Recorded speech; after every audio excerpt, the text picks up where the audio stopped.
Napalaban na naman si Boss Tolits. Oy, kung di ka pa nakapalaw ha, baka naman.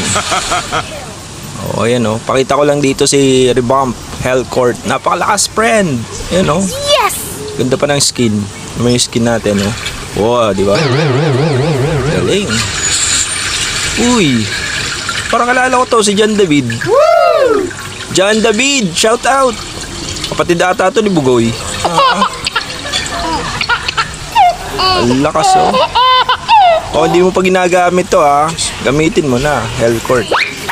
Pambatong assassin natin ngayon to. Ayan oh, kita mo kung paano siya pumupunit ng kalaban. One hit. Sobrang hapde. Ayan oh. Triple kill. Walang nagawa ang Roger mo. Ayan oh. Godlike pa nga. Lakas. Oh, try mo lang to. Subukan mo.